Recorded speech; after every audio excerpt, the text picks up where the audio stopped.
ఇప్పుడు ఏంటంటే Gandhi Irwin pact చూద్దాం. గాంధీ ఇర్విన్ ప్యాక్ట్ ఒక pact was signed between viceroy representing the British Indian government and Gandhi representing Indian people in Delhi. ఈ Delhi pact ఏంటంటే Delhi pact అన్న గాంధీ ఇర్విన్ ప్యాక్ట్ అన్న ఒకటే అన్నట్టు. ఇది ఏంటంటే కాంగ్రెస్ ఇప్పుడు కాంగ్రెస్ ఇంకా గవర్నమెంట్ రెండు ఈక్వల్గా ఉన్నట్టు చేసింది. ఇర్విన్ ఏం చేశాడు, ఆన్ బిహాఫ్ ఆఫ్ గవర్నమెంట్ ఇమీడియట్గా పొలిటికల్ ప్రిజనర్స్ని నాట్ కన్విక్టెడ్ ఆఫ్ వైలెన్స్ వదిలేస్తామని చెప్పారు. అన్ని ఫైన్స్ ఏవైతే కలెక్ట్ చేయలేదు ఇంతవరకు అవన్నీ అవన్నీ క్యాన్సిల్ చేస్తామని చెప్పారు. అన్ని ల్యాండ్స్ ఇచ్చేస్తాము, ఏదైతే వేరే వాళ్ళకి అమ్మలేవో అవన్నీ అని చెప్పి. లీనియన్ ట్రీట్మెంట్ ఉంటుంది గవర్నమెంట్ సర్వెంట్స్ ఎవరైతే రిజైన్ చేశారో. సాల్ట్ మీరు మేక్ చేసుకోవచ్చు పర్సనల్ కన్సంప్షన్కి, సేల్కి కాదు. పీస్ఫుల్గా and right to peaceful and non aggressive picketing ఇచ్చారు. విత్డ్రాల్ ఆఫ్ ఎమర్జెన్సీ ఆర్డినెన్సెస్ తీసేశారు.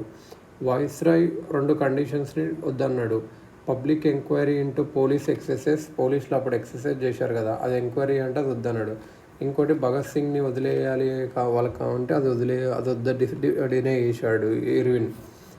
గాంధీజీ ఏం అగ్రీ చేశాడు కాంగ్రెస్ నుంచి అంటే సివిల్ డిసోబీడియన్స్ మూమెంట్ ఆపేస్తామని చెప్పారు.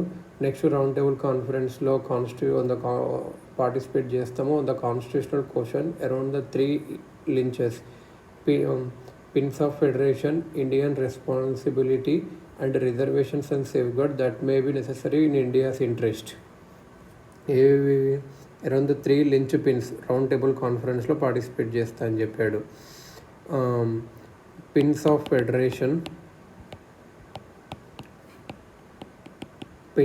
Federation, Indian responsibility and reservations and safeguards that may be necessary in India's interest. Reservations and safeguards that may be. అసలు civil disobedience moments ఒక evaluation చూసుకుంటే గాంధీ ఇర్విన్ ప్యాక్ట్ అనేది ఒక రిట్రీట్ లాంటిదే. గాంధీ ఇర్విన్ ప్యాక్ట్ అనేది ఒక రిట్రీట్ కాదు, ఎందుకంటే మాస్ మూమెంట్స్ అనేటివి ఎక్కువ రోజులు ఉండలేవు. ఇంకా మాసెస్కి కూడా కెపాసిటీ ఎక్కువ రోజులు సాక్రిఫై చేసే కెపాసిటీ ఉండదు. యాక్టివిస్టులు ఎవరైతే యాక్టివిస్టులు మాత్రం సాక్రిఫైస్ చేయగలరు, కానీ మాసెస్ చేయలేరు. ఇంకేంటంటే అప్పటికే చాలా రోజులు చేశాము అనిపించింది షాప్ కీపర్స్ కానీ మర్చెంట్స్ కానీ వీళ్ళందరికీ. ఇంకా నాన్ కోఆపరేషన్ మూమెంట్కి కంపేర్ చేస్తే కొన్ని ఆస్పెక్ట్స్ ఉంటాయి. Civil disobedience movement different from non cooperation movement. Started objective this time was complete independence. ఇప్పుడు not just removing 2 specific wrongs and vaguely worded swaraj. ఇప్పుడు కంప్లీట్ ఇండిపెండెన్స్ కావాలని చేసినాం. జస్ట్ 2 స్పెసిఫిక్ వాళ్ళు 2 చేసిన తప్పులను పట్టుకోనది కాదు, లేకపోతే స్వరాజ్ కావాలి అట్లని కాదు, మొత్తం ఇండిపెండెన్స్. ఈ మెథడ్స్ ఏంటంటే violation of law from the beginning నుంచే. అండ్ జస్ట్ నాన్ కోఆపరేషన్ అనేది కాదు, జస్ట్ కోఆపరేట్ చేయకుండా కాదు, లాస్ అన్నీ వైలేట్ చేయాలి అనే. There was declared in form of protest involving the intelligentsia, lawyers giving up practice, students giving up government school to join national schools and colleges. ఒక decline అయింది. Form of protest ఇంటెలిజెన్స్లో ఇక్కడ ఎక్కువ వేయలేదు. ముస్లిం participation ఇక్కడ లేదు. నాన్ కోఆపరేషన్ మూమెంట్లో ఎక్కువ ఉండే. లేబర్ అప్స్పర్జ్ ఇక్కడ ఏం లేదు అన్నట్టు అప్పట్లో. లేబర్ అప్స్పర్జ్ పిషన్స్ బిజినెస్ గ్రూప్స్ పార్టిసిపేట్ అయ్యాయి, కానీ లేబరు, ముస్లిమ్స్, లాయర్స్ వీళ్ళు తక్కువ అన్నట్టు.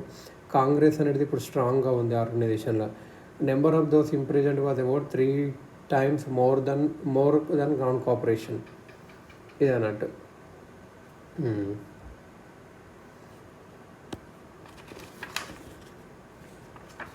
ఇంకొకటి ఏంటంటే ఇక్కడనే ఇప్పుడు నెక్స్ట్ జరిగింది ఏంది, కరాచీ కాంగ్రెస్ సెషన్ 1931. ఇది ఒకటి చూద్దాం.